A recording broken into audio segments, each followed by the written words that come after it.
20వ తారీఖు 5వ నెల 2025వ సంవత్సరం. మన దేవుడు ఇస్తున్న చక్కటి మాట ఇర్మియా గ్రంథము 1వ అధ్యాయము 5వ వచనం. బయలు పడక మునిపే, అక్కడ ఉంటుంది, నీవు గర్భము నుండి బయలు పడక మునిపే. ఈ గర్భము అన్నది చీకటి, అందులో వెలుతురు ఎంత మాత్రము ఉండదు. ఆ చీకటిలోనే శిశువు అన్ని అవయవాలు ఎదుగుతాయి. ఆ శిశువు అక్కడే బొట్టడు వెళ్ళు నోట్లో పెట్టుకొని చప్పరిస్తారని శాస్త్రవేత్తలు మనకి చెప్తా ఉన్నారు. ఒకవేళ కవల పిల్లలు ఉంటే ఒకళ్ళు గుద్దుకోవడం, ఒకళ్ళు ఆడుకోవడం, ఇవన్నీ జరుగుతాయని చెప్పి శాస్త్రవేత్తలు మనకి చెబుతా ఉన్నారు. అటువంటి గర్భమే అది తల్లికి కూడా తెలియని ప్రపంచం, కుమారుని యొక్క ప్రపంచం. అటువంటి గర్భంలోంచి బయలు పడ చేసింది దేవుడే. బయలు పడక మునిపే, చూసారా, గర్భంలోంచి శిశువు బయటికి రాక మునిపే దేవుడికి ఒక ఆలోచన ఉంటుందట.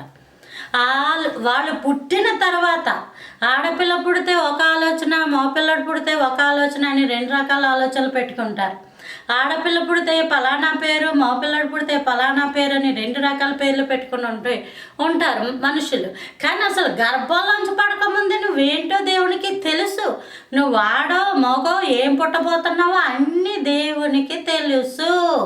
కాబట్టి గర్భంలోంచి పడిన తర్వాత వాళ్ళకి పేర్లు పెట్టేసి ఏవేవో చేసేసి ఏవేవో వాటి మీద అధికారాన్ని ప్రకటించేసుకుంటారు.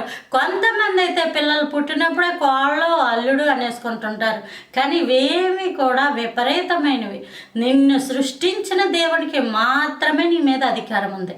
నిన్ను సృష్టించిన దేవునికి మాత్రమే నీ మీద ఒక ఆలోచన కలిగి ఉంది. ఆ ఆలోచనను ఆయన మాత్రమే నెరవేర్చగలడు. దేవుడు ఎందుకు ఇచ్చాడు నిన్ను? ఎందుకు ఇచ్చాడు నిన్ను? ఎవరికైనా ఈ ఆలోచన ఉందా? ఎందుకు పుట్టాలి నేను అన్న ప్రశ్న ఉందా? నిజంగా దేవుడు నీవైతే నాతో మాట్లాడనే ఆకాంక్ష ఉందా? ప్రార్థించు. ప్రభు, నన్ను ఎందుకు ఇచ్చావు? ఈ భూమి మీదకి నేను ఎందుకు రావాల్సి వచ్చింది? నా పట్ల నీ ప్రణాళిక ఏంటని దేవుడి దగ్గర మోకరించు. గర్భంలోంచి బయలుపడకముందే నీ పట్ల ప్రణాళిక ఉంది. కాబట్టి ఆ ప్రణాళిక ఏంటో దేవుడు నీతో మాట్లాడాను గాక. Praise the lord. ఆమేన్.